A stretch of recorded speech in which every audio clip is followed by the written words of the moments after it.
So this is a straightforward extension of what we did for particles. Okay, I'll just briefly write the formulas down in case you've forgotten about.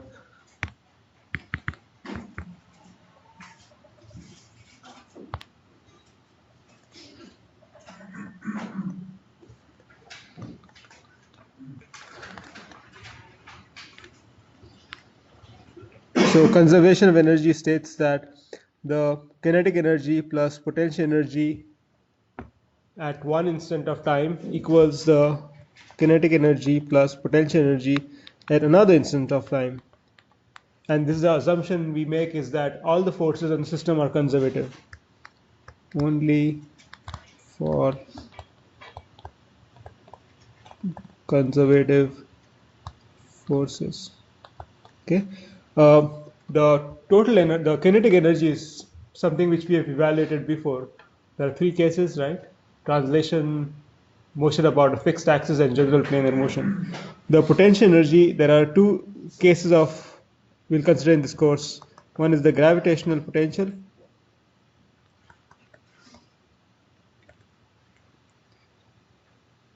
which is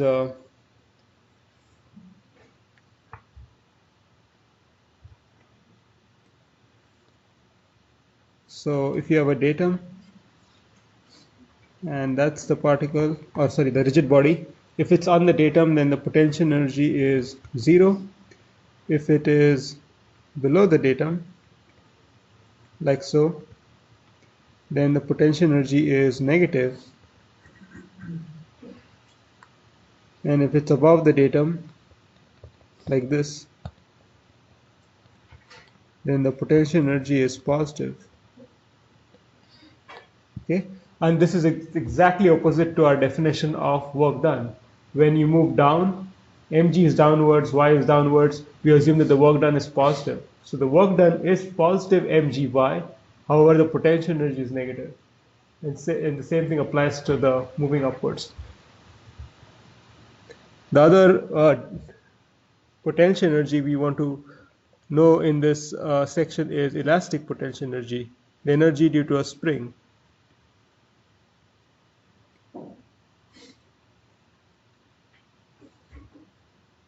So no matter if you stretch or compress the spring, the potential energy due to elastic energy is always positive Ks square.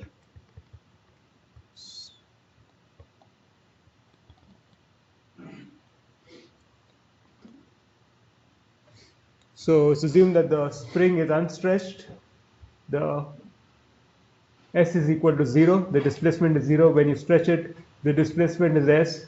The potential energy is half Ks square, and that is positive. Now this is exactly opposite to our definition for work done due to potential. The work done due to potential is negative Ks square. Okay, so you can remember one of those two and then flip the sign for the one. If you, this is probably easier to remember, I think, potential. And the work done is going to be negative or whatever you have. You can also solve problems using conservative forces if you modify the equation to include the work done due to non-conservative forces. So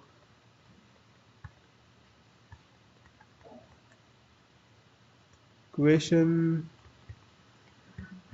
modified to include non-conservative forces, where the modification is essentially adding the work done due to non-conservative forces. An example would be friction.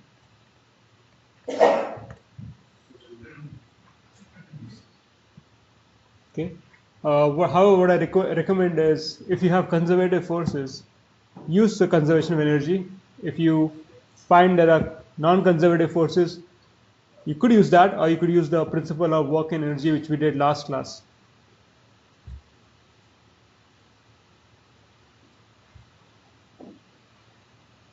Okay, that completes the review of concepts which we'll use in this section.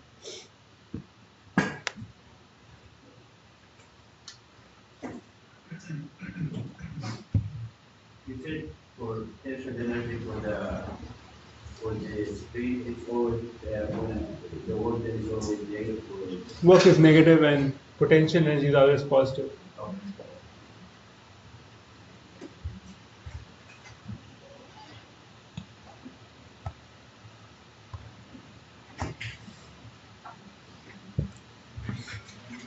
Okay, a slender 6 kg bar.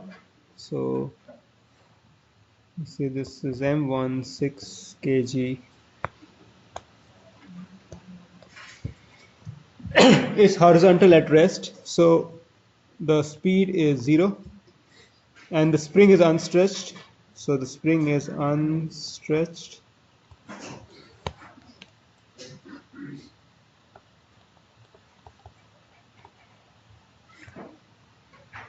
You've got to find the stiffness K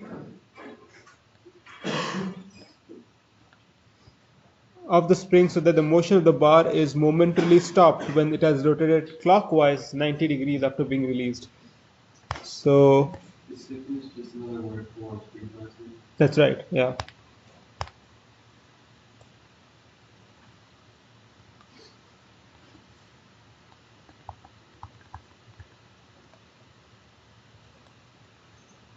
Okay, this is how the system will move. Uh, when it is in initial position, and of course, it's gravity. Okay, so because of gravity, it starts moving down, and because there's a spring in there which is pushing it up, at some point of time it's going to come into equilibrium. That is, forces are going to be equal. The force due to gravity is going to balance to the force due to the spring and to be in equilibrium. We're told that the equilibrium is when the bar center rod is at 90 degrees as shown, and you're going to find the stiffness K or the spring constant K such that the final position is 90 degrees.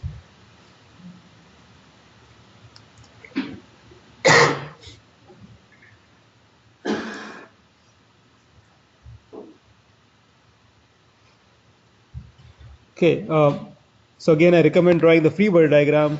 In this case, you probably don't require it, but it's useful to draw it so that you know what sort of forces are there. And the forces are useful when you want to do, let's say, conservation of energy, because those forces are things which you'll put to find the potential, right? So again, I recommend that you draw a free body diagram when the bar is not at the initial or final position but is at a random position, just because it's more generic than fixing it to be the initial or final position. Don't do the special case. So the free body diagram for the bar, something like this, you call that theta. Mg acts downwards. The pin joint would lead to a force Ox and Oy in the x and y direction.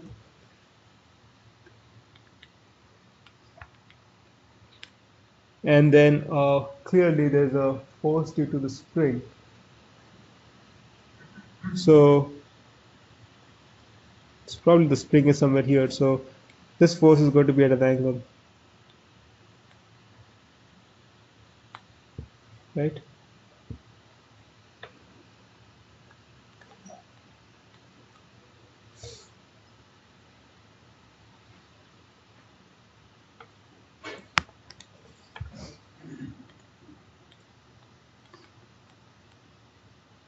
Okay, the angle is something I got to find, but I'm really not going to find it because I'm not going to use force equilibrium to solve this. Okay, but yeah, if you use, okay, let me just hint at how to solve it. So one way to solve this is,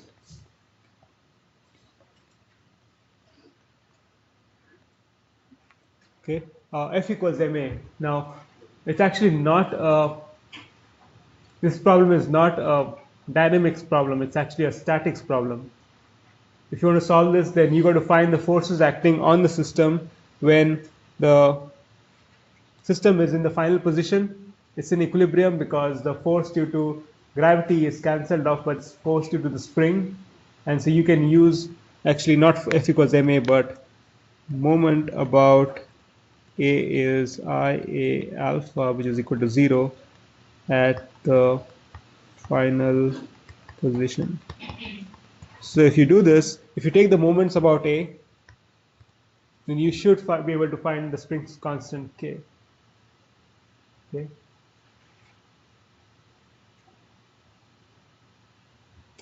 However, what we'll do is we will solve this problem using conservation of energy, because all the forces on the system are conservative. Okay. And the other hint there is you're told that at the initial position, you're given the velocity 0, and the final position, again, you know that the velocity is 0. So when you see something related to velocity as a function of distance, roughly, approximately, then you can start thinking of using conservation of energy, because what does conservation of energy have? It has potential energy, which is function of distance, and it has kinetic energy, which is function of velocity. So in this case, this turns out that the velocity initial and final is 0. So T1 plus V1 equals T2 plus V2, okay, where 1 is going to be the initial position, 2 is going to be the final position. The initial kinetic energy is equal to the final kinetic energy is 0, because the rod starts at rest and ends at rest.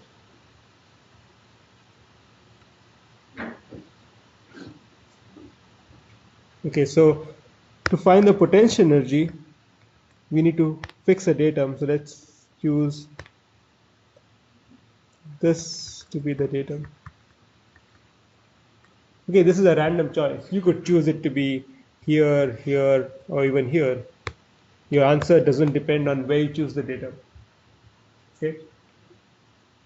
Just that if you choose the datum to be the initial or the final position, then one of the energies will come out to be 0. So it's advantageous to choose the datum either at the initial or the final position. Okay, so the convenience of choosing the datum at the initial position is that initially V1 is what? The potential due to gravity and the potential due to elastic energy, right? But since the datum is the datum is at the initial position, the potential energy due to gravity is going to be 0, because the distance is 0. That's in the datum. What about the potential energy? Energy stored in the spring in the initial position. So you're told that the spring is unstretched. So if the spring is unstretched, there's no energy stored in the spring. So this is 0 too. So the initial energy is 0. Or sorry, initial potential energy is 0. So all we're left is to find the final potential energy, V2. Okay, so again we have VG2 plus VE2 .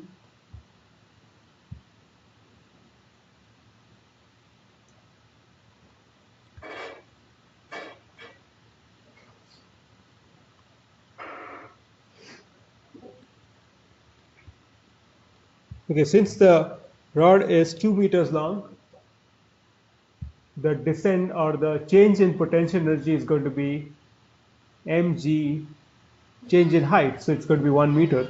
So Vg2 is going to be mg times 1. Okay, and what's the sign on the potential? It's negative, because when the particle or the rigid body moves down, the energy is always negative, and moves up, it's positive. That's the convention we've been following. Okay, we need to find VE2, which is the potential due to the spring. Okay, in order to find the potential due to the spring, it's basically half k times the final length minus the initial length squared, right? So we need to draw something here. So I'm going to redraw this. So this is the initial position.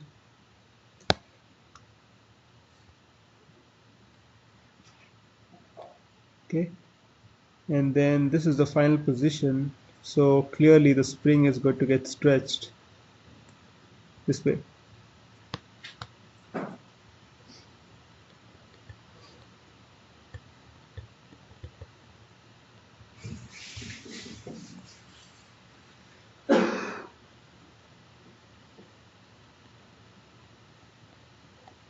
So if this is the initial length, S0,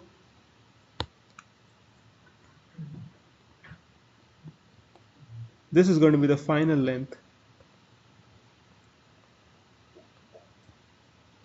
Let me call that S.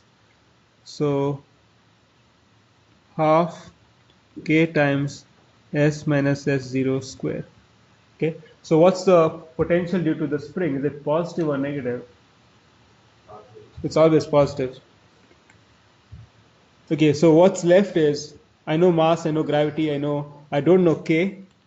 I have to find S and S0. So I'm going to use that figure to find S0. So S0 is 1.5. That's right. So S0 is, let me sub in. Mass is 6, gravity is 9.81, K is unknown. S0 is 1.5. I need to find S. So S is, so if I can find, if I know this length, and if I know this length, then I can use Pythagoras Theorem to find S. So that length, which is the length from A to this point to this point, is simply the length of the rod, which is 2 meters. And then I need to find the height. So the height is going to be, this is 1.5, this much. And then this much, this is going to be the length of the rod. So this is going to be 3.5. Right? It's basically this plus an addition. So that's 1.5 and then 2. So 3.5. Is that right? So S is square root of 2 square plus 3.5 square.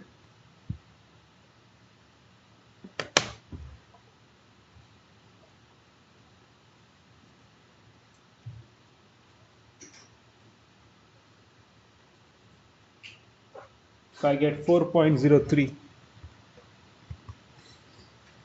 So we have 4.03. Okay, so we all set.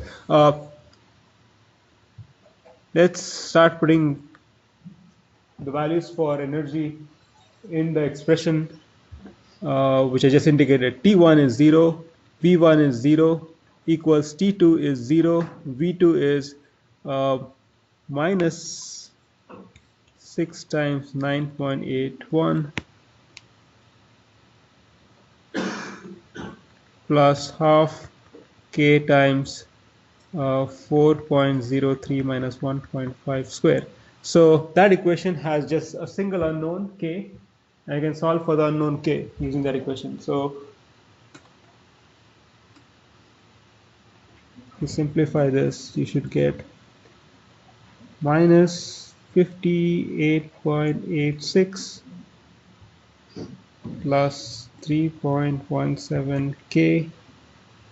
And so solving for K, we get 8.53 Newton per meter. So V2 is the potential energy of the power. Yes. I denoted final as V2. I denoted V1 to be the initial position and 2 to be the final position. Energy is due to the final position.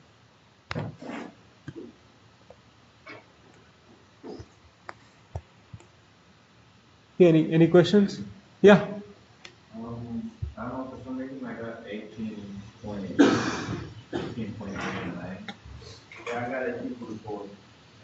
because I think when you did the calculation for 3.17, I got 3.2.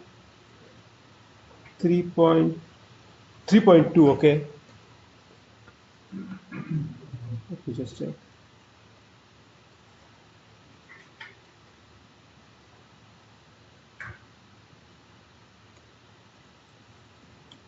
Yeah, it's 3.2.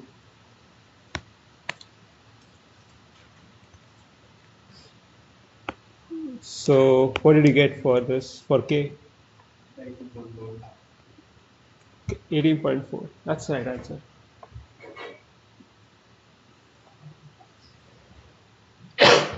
Okay. Able to always get a bullseye. The next question. The system consists of a 60-pound and 40-pound blocks. So 60 and 20. And a 5-pound pulleys. So 5 pounds and 5 pounds. Determine the speed. Okay, they can be treated as thin discs. Okay. Determine the speed of block A after block B has risen 5 feet. So B has gone up 5 feet starting from rest, and A, clearly if B moves up, then A has to move down. However, you got to find the speed of block A.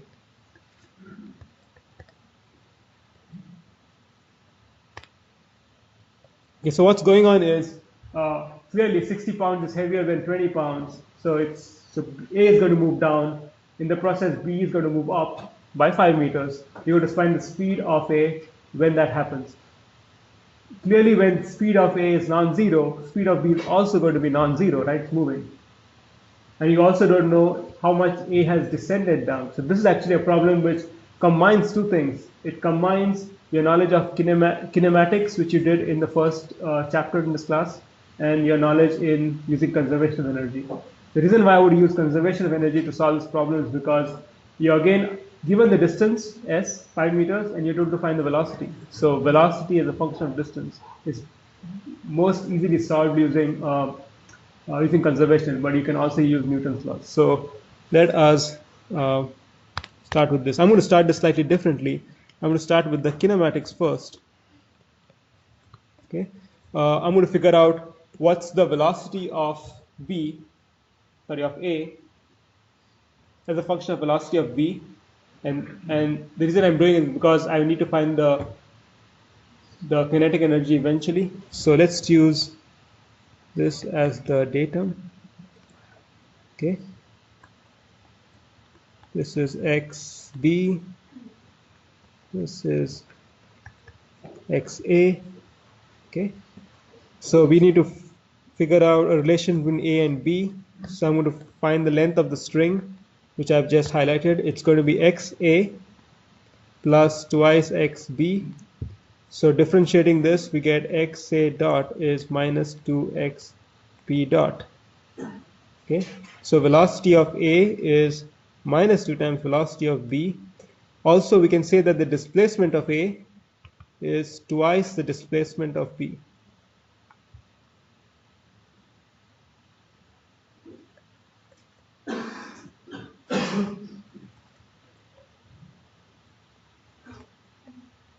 Okay, so you could potentially use F equals ma. You basically set up this, draw the free body diagram. I'm going to skip that step because it's not needed. But draw the free body diagram as you always would for any problem, so you get points. I would then find the acceleration of B or acceleration of A, and then use integrate the equations to find the velocity. So that's how you do it using Newton's laws. However, I'm going to use conservation of energy, which means that I need to apply T1 plus V1 equals T2 plus V2. Okay, T1 is the initial energy. It's everything is at rest, so 0. V1 is the initial potential energy.